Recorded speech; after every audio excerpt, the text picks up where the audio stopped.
Mesdames, Messieurs, bonjour et bienvenue dans ce nouveau numéro de Marché et Stratégie. Nous sommes à la veille du Conseil de Banque El Maghreb, le premier de cette année 2024. L'occasion pour nous de faire un focus détaillé sur l'inflation, sa dynamique, ses potentiels développements dans les mois à venir et parler également de la politique monétaire. Et tout cela, aujourd'hui, on va le faire avec mes deux invités du jour que je vous présente tout de suite.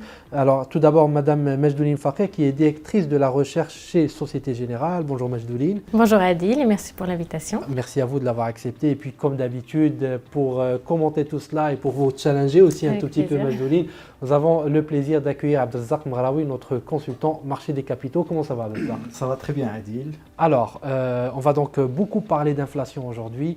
L'inflation, Majdouline, on est passé par des moments très difficiles l'année dernière. On a dépassé le pic de 10%. C'est un niveau historique qu'on a atteint. Puis maintenant, la situation semble un petit peu se résorber. Quelle est votre appréciation des niveaux actuels de l'inflation ? Alors, avant de parler de l'inflation actuelle et je pense pour les prévisions à venir, je pense qu'il convient quand même de rappeler rapidement qu'on a eu une croissance moyenne des prix de 6,1% en 2023 par rapport à 6,6% en 2022. Donc on pourrait penser que c'est une poursuite de la hausse des prix, mais c'est principalement lié au fait qu'il y a eu des effets de base entre les deux années, parce que chez nous, au Maroc, l'inflation a démarré vers la fin du premier semestre 2022. Ce qui fait qu'au premier semestre 2023, notamment effectivement en avril, on a atteint un pic, ça a présenté un effet de base défavorable par rapport à l'année d'avant. Et on a eu cette hausse moyenne qui est assez conséquente. Toutefois, comme tu l'as mentionné, à partir du deuxième trimestre de l'année, notamment le quatrième trimestre, on a commencé à avoir des baisses des prix. Et ça, c'est une très bonne chose. Aujourd'hui, on est à peu près 2,5% d'inflation sur 12 mois glissants. Ce sont des chiffres très encourageants, notamment quand on sait qu'on va enclencher la stratégie de la décompensation partielle et qu'on se retrouve dans une situation quand même de stress hydrique important qui influence de manière significative la composante alimentaire de l'IPC. Très bien. Alors, je vais vous faire réagir tout à l'heure, Abdelrazak, mais avant, parce que vous avez produit un document de recherche très poussé sur les conditions macroéconomiques du Royaume aujourd'hui, et vous êtes même projeté un tout petit peu dans le futur. Déjà, est-ce que vous pouvez nous dire comment vous avez fait vos projections et qu'est-ce qu'elles donnent ? Alors, je pense qu'avant de parler des projections, si on peut déjà faire un état des lieux, parce que les projections sont forcément liées à la nature de l'économie marocaine, de ses dynamiques, notamment par rapport au prix. Déjà, on s'est posé quand même la question de se dire comment ça se fait que le Maroc a réussi la prouesse de l'inflexion de l'inflation avec un coût d'autodirecteur limité à 150 points de base. Pour nous, les Marocains, la réponse est quasiment évidente. On se dit que la politique monétaire, c'est pas ce qui drive le pays. On n'a pas un problème de masse monétaire interne et que c'est une inflation importée et qui doit être traitée de manière spécifique. Alors, comment on a fait ? Alors, la première chose, je pense qu'il faut déjà porter un regard sur quelles sont les dynamiques de l'inflation. La première chose, et qui a beaucoup propulsé l'inflation, en tout cas dans les pays avancés, c'est la spirale inflation-salaire.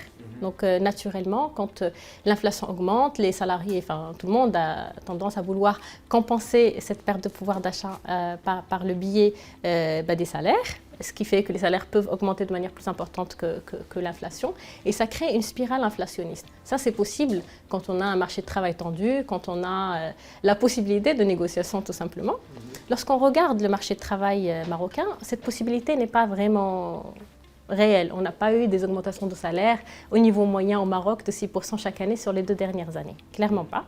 Ce qui fait que déjà, il y a une prépondérance de l'agriculture dans le marché de l'emploi, très très importante, au moment où l'agriculture aujourd'hui participe à 10% du PIB, contribue à 10% du PIB. Au niveau de l'emploi, on est plus à 35-40% du marché de l'emploi. Donc, en sachant que le secteur traverse une crise hydrique majeure, mais il n'y a pas grand-chose à faire au niveau de ce secteur-là à part le marché de l'emploi ne tire pas les prix en tout cas. Le marché de l'emploi, en tout cas, il n'y a pas cette spirale inflationniste. Le deuxième point qui est très important, qui est naturel quelque part par la structure du panier des ménages, c'est que plus de 20% du panier des ménages, ce sont des prix stables, subventionnés ou fixés, notamment l'énergie, notamment l'électricité.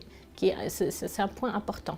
Donc ça, ce sont des éléments, on va dire, qui sont naturels, qui sont là depuis toujours, l'agriculture, le poids dans le marché du travail et la portion du panier de l'IPC qui est fixée. Ensuite, on a, comme à notre habitude maintenant au niveau du Maroc, on prend le temps de la réflexion et puis on met en place des actions qui sont de nature très agile.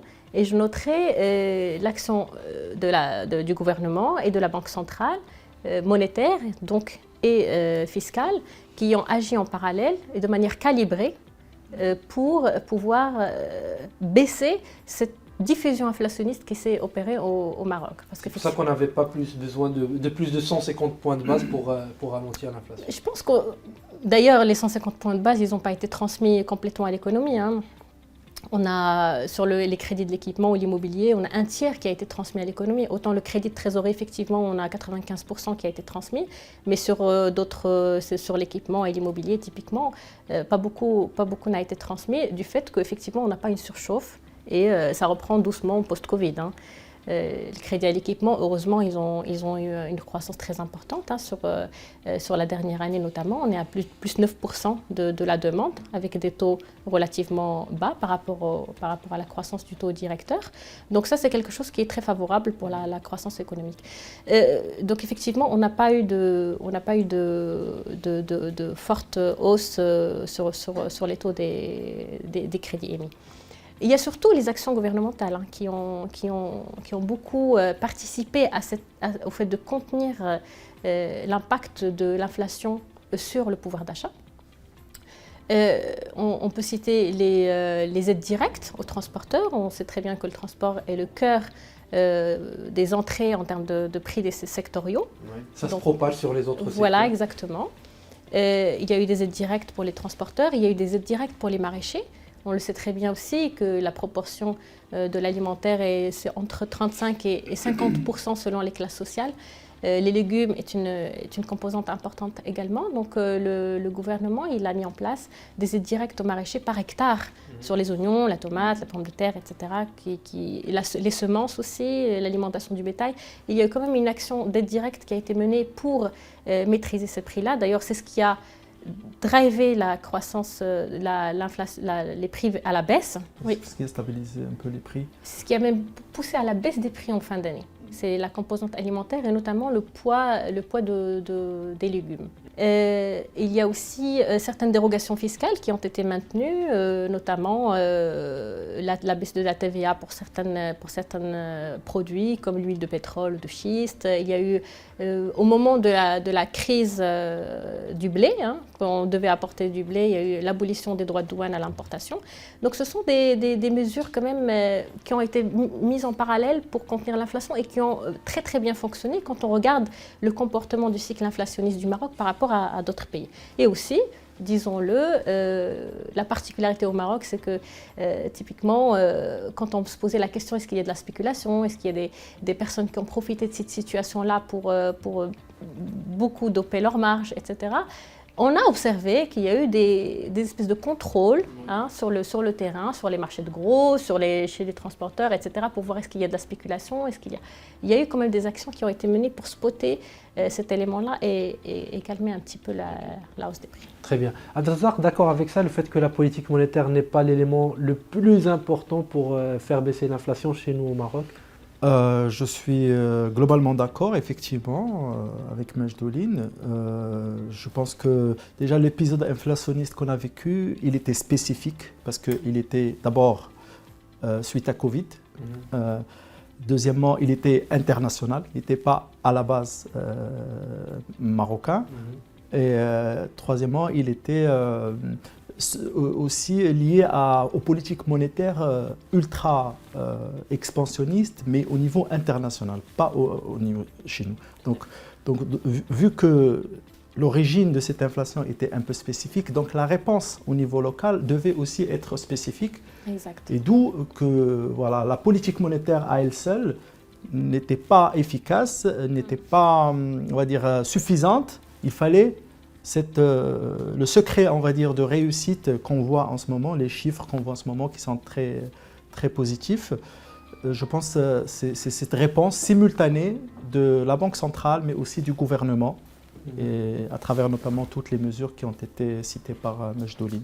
Donc je pense que ça a été efficace et assez spécifique à notre pays de ce point de vue-là. Très bien. Alors, on est sur des niveaux bas d'inflation, on a bien compris les enjeux. Selon vous, est-ce qu'il y a des risques que ça reparte? On voit qu'il y a une décompensation qui est prévue à partir d'avril. Il y a également des aides aux ménages qui ont démarré cette année en 2024. Est-ce que ces éléments-là, selon vous, ne risquent-ils pas de relancer l'inflation?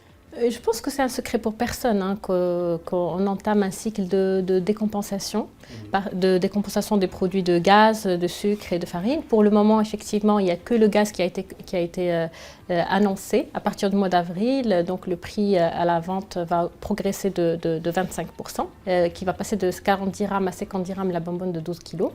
Donc effectivement, on ne pouvait pas espérer de meilleures conditions pour entamer ce processus-là.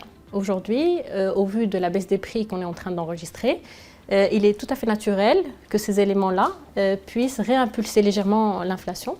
Ça a été annoncé également par Banque Maghreb qu'ils tenaient ces éléments-là dans leurs prévisions. Donc Banque Maghreb elle prévoit 2,4% de croissance de l'inflation moyenne sur l'année.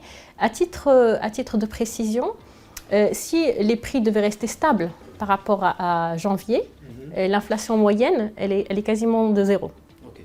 Donc clairement, il y a des attentes que des hausses de prix puissent arriver à partir du milieu de l'année ou du T3. Normalement, c'est tout à fait intégré. Nous comme on l'a étayé dans la note, on a essayé par des éléments qualitatifs et quantitatifs d'apprécier la croissance mensuelle de l'inflation en travaillant sur des indices volatiles, non volatiles de l'IPC, les sous-indices de l'IPC. Et donc on ressort avec une appréciation d'inflation de 2,9% en moyenne sur l'année, donc légèrement au-dessus des prévisions de BAM, notamment lié au fait que probablement, la diffusion des éléments de la décompensation se ferait sur l'économie et aussi l'élément de stress hydrique très très important que notre pays est en train de vivre pour la 6e année consécutive en termes de sécheresse et qui pourrait avoir un effet inflationniste sur les produits alimentaires. D'accord avec ça, le fait que la décompensation va relancer un peu d'inflation? Bon, avant de répondre à cet élément de décompensation, je voudrais dire que, comme on a dit depuis mes premières apparitions dans l'émission, et je suis encore plus réconforté que vraiment l'inflation... il n'y a pas d'odeur de l'inflation, comme vous le dites. Voilà, souvent. il est plutôt derrière nous, il n'y a pas d'odeur. Et j'ai même des prévisions un peu plus optimistes que Majdoline. On va voir que les révisions de la Banque centrale demain... C'est tout le mal qu'on s'espère, en tout cas pour nous tous, que tout ça soit derrière nous. Mais je vois beaucoup de désinflation dans le pipe. Non seulement les prix ont déjà stabilisé, voire baissé, mais je vois encore de la désinflation dans le pipe. Et je vais vous dire quelques exemples. J'ai regardé ce matin l'indice du FAO, l'indice alimentaire mondial du FAO. Et en février, il était en baisse par rapport à janvier. Et il est en baisse de 10% par rapport à l'année. Et on sait que c'est un indice un peu avancé. C'est que les prix pour le consommateur, ils vont encore refléter cette baisse. Et si on regarde les matières premières aussi, ils ont baissé, mais ils continuent de baisser. Si on prend le blé, qui est une matière première importante pour un pays comme le Maroc, il est au plus bas, il est revenu quasiment au niveau avant le déclenchement de la guerre de l'Ukraine. Il est au plus bas. Si on regarde l'huile de soja, c'est un produit aussi sensible pour le consommateur marocain. Ça ne fait que baisser. Si on regarde une multitude de matières premières, le PVC, l'acier, tout ça, ça a accéléré la baisse récemment, si on regarde ces éléments-là. Et puis, si on regarde le côté un peu plus structurel sur le marché de travail. Donc, comme ça a été cité au début, il n'y a pas de pression du côté du marché de travail marocain sur la demande. Donc, parce qu'on a un taux de chômage qui est très élevé aujourd'hui, notamment à cause du problème de la sécheresse sur l'année dernière, mais qui est structurellement élevé, il est à 13%, avec un taux de participation qui est parmi les plus faibles. Le taux de participation de la population active au Maroc, il est de 43% et ça ne fait que baisser. Le taux d'activité. C'est-à-dire, si jamais il y a une demande supplémentaire de l'économie, automatiquement il y aura une offre supplémentaire de travailleurs qui va mettre l'équilibre sur le coût du travail et donc structurellement peu de pression sur les prix. Donc si on exclut vraiment ces éléments importés de matières premières qui sont aujourd'hui favorables à une continuation de la désinflation, alors il n'y a pas de... Au contraire, on doit être vigilant si jamais l'inflation, elle baisse plus qu'il ne faut. Parce que l'inflation, quand même, il y a des éléments positifs, surtout pour le producteur. Et à ce moment-là, on doit faire quoi si la baisse est plus prononcée? Si la baisse est prononcée, alors on doit faire le contraire de ce qu'on a fait quand l'inflation était au plus haut. Donc ça veut dire baisser, entre autres, baisser le taux directeur. Très bien. En tout cas, un scénario que vous écartez tous les deux là pour le moment, une inflation qui passerait en territoire négatif. Et ça m'amène à ma prochaine question. Pour le Conseil de Banque Maghreb demain, est-ce que vous voyez un risque sur demain ou c'est le statu quo? Je commence par vous, Majdoline. Je pense que tout le monde est d'accord pour dire qu'il y a un statu quo qui est attendu. Les marchés attendent exactement la même chose. Je pense qu'il y a encore du temps d'observation avant de parler d'un changement de cap, effectivement. Et vous, Abdelrazak? Oui, je suis d'accord sur la réunion de demain parce qu'on a vu aussi au niveau international les anticipations pour une baisse du taux directeur au niveau des États-Unis. Aujourd'hui, on parle de juin. La BCE, c'est la même chose. Bon, on est un peu habitué à ce que la Banque centrale marocaine agit avec un trimestre ou deux Alors, ce lag serait de combien? D'après notre observation, il serait de 3 trimestres par rapport à la BCE. En général, pour ces niveaux de taux, comme les taux actuels, les changements de cap ils se font avec des lags de 3 trimestres par rapport à la BCE.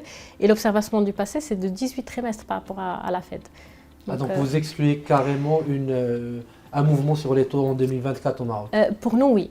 On exclut avec une très forte probabilité un mouvement baissier de taux pour le Maroc. Et en fait, nous, on préfère poser la question autrement. C'est de dire, alors, si les autres pays où typiquement la Fed et la BCE, on parle de pivot, de changement de cap complètement, est-ce que ça concerne le Maroc, un changement de cap monétaire?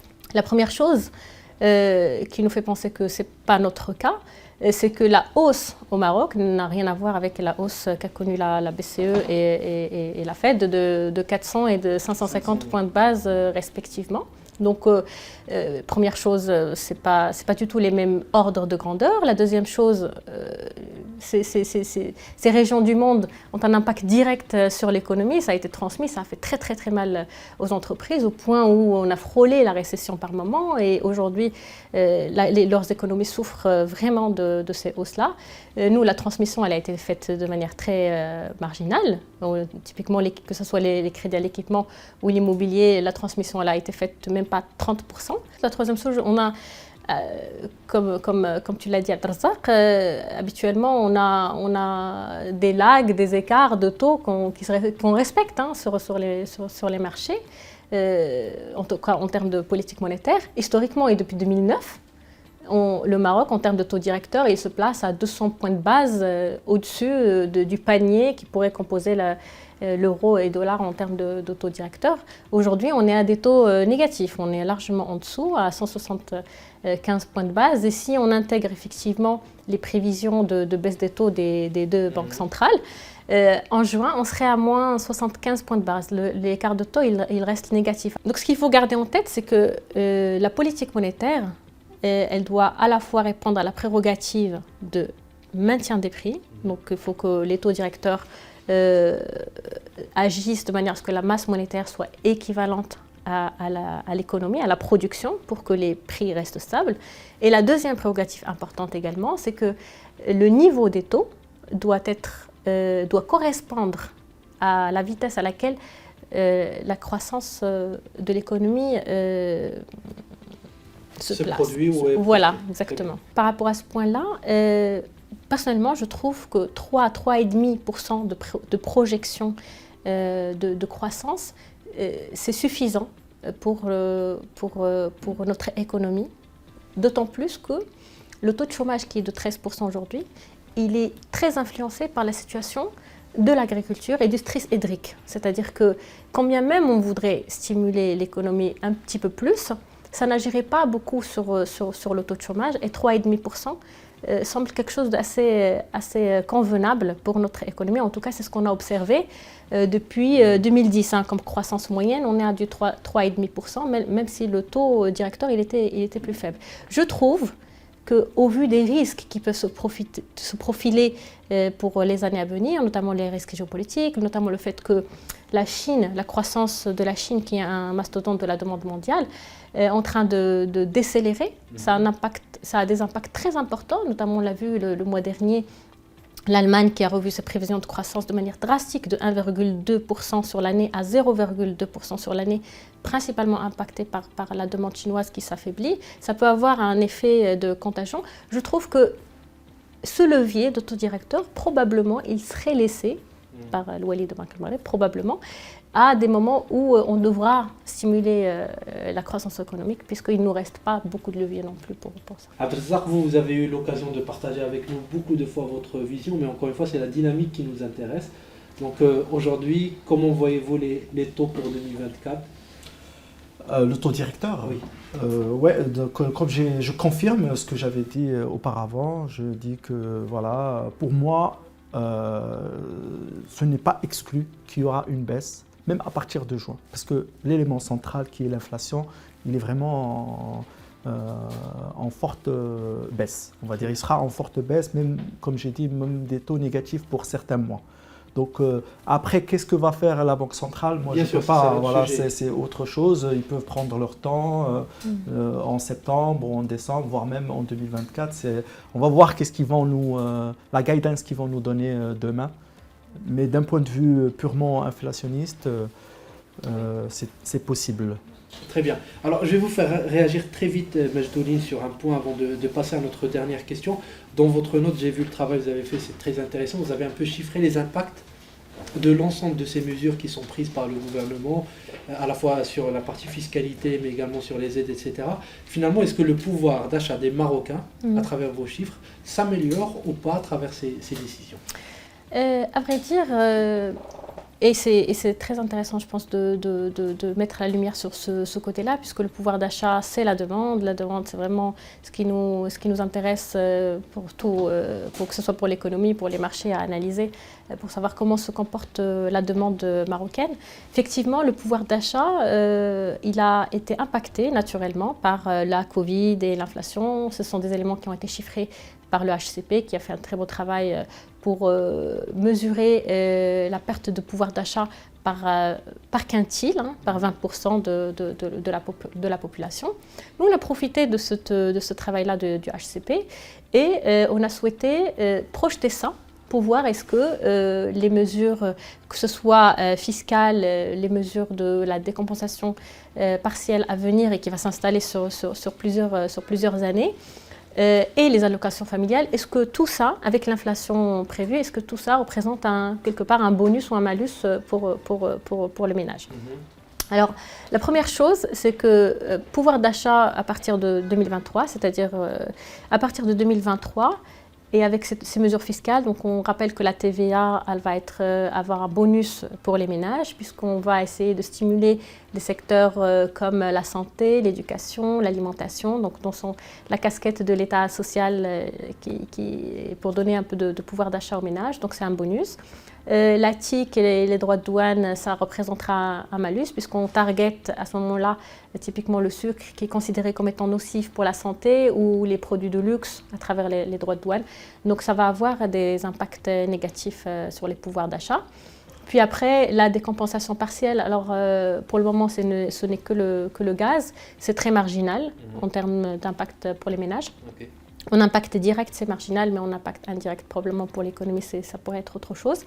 Et donc nos prévisions d'inflation, tout ça, ça montre que le bouclier social qui a été mis en place, qui est de 500 dirhams par ménage, déjà compense de manière assez importante ces éléments-là. Ça pourrait être surprenant parce qu'on a l'impression que 500 dirhams, c'est pas grand-chose, mais pour la grande majorité des Marocains, c'est beaucoup d'argent. Tout à fait, tout à fait. En tout cas, c'est un très bon travail qu'on est en train d'ailleurs de projeter à l'écran. On a presque fini. Abdelrazak, je vous fais réagir sur un point qui me taraude et je vous ai demandé de préparer tous les deux une réponse assez rapide à ce point-là. Est-ce que les marchés doivent refléter la situation macroéconomique? Est-ce qu'on doit tout le temps avoir des marchés haussiers lorsque la situation macroéconomique est bonne, ou est-ce qu'on peut se retrouver des fois avec des marchés qui vont trébucher alors que les indicateurs sont bons? Est-ce qu'il y a une loi là-dedans? Et je vous demande d'être un peu pédagogue, de nous expliquer un peu le marché action. Alors sur le marché action, ce qui intéresse les investisseurs ultimement, c'est le prix, c'est la valeur des actions des sociétés dans lesquelles qu'elles investissent. Mais il se trouve que ces mêmes entreprises sont influencées par l'élément macroéconomique.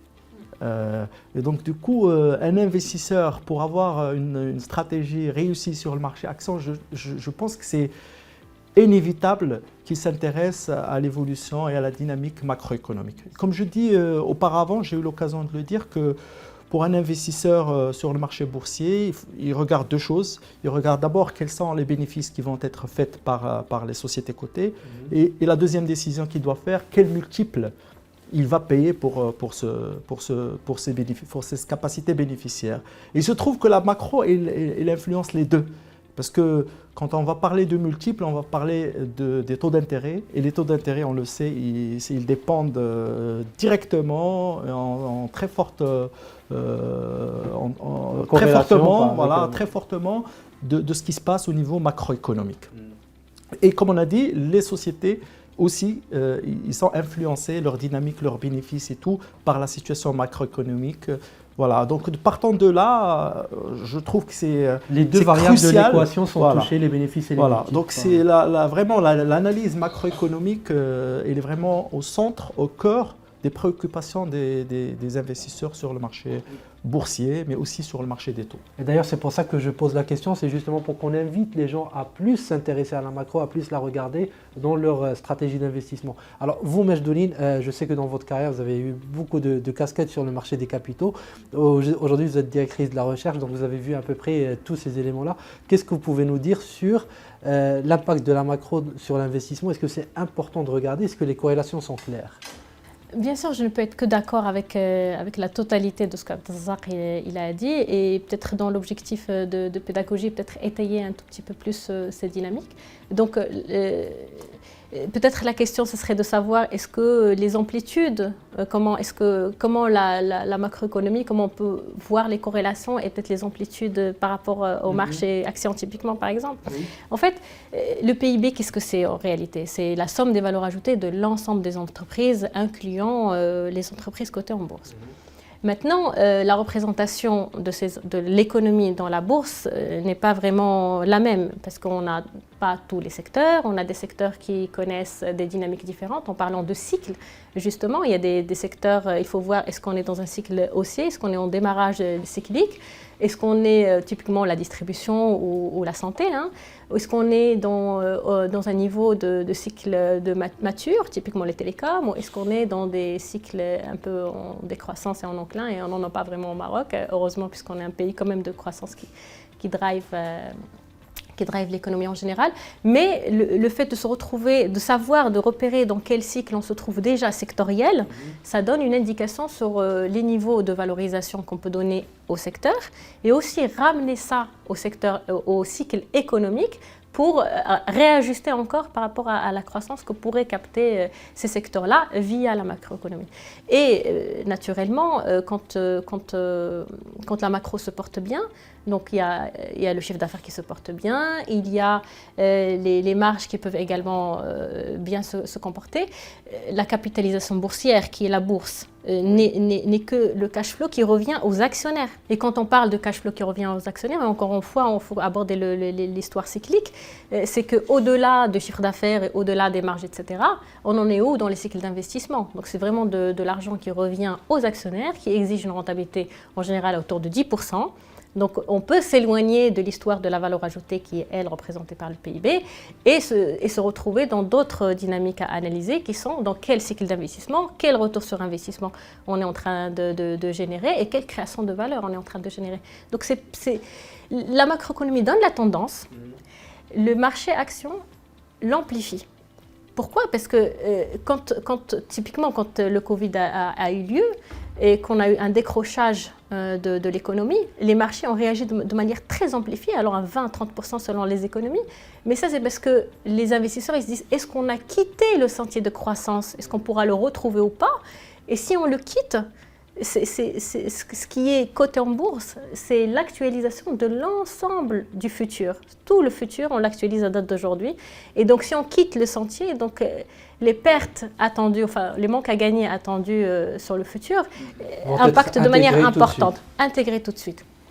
D'autant plus que la macro rentre dans le cœur aussi de ces éléments d'actualisation, puisque le taux d'actualisation avec lequel on va repricer l'argent futur, il est intimement lié et à la politique monétaire, et à l'inflation, et aux arbitrages intersectoriaux, notamment avec le marché des taux. Donc tout ça est vraiment au cœur de... Tout est lié. Merci pour vos explications à tous les deux. Ça permet aux gens qui nous regardent de prendre conscience, si ce n'est pas le cas, de l'importance de la macro. Merci encore une fois et bravo pour votre note très détaillée. C'était un plaisir, merci beaucoup. Majdoline Fakih, je rappelle que vous êtes directrice de la recherche chez Société Générale. Merci d'avoir accepté l'invitation. Société Capital Bourse précisément. Très bien, on le notera. Et Abdelrazak Mghraoui, notre consultant, merci encore une fois. Merci Aïdil. Merci.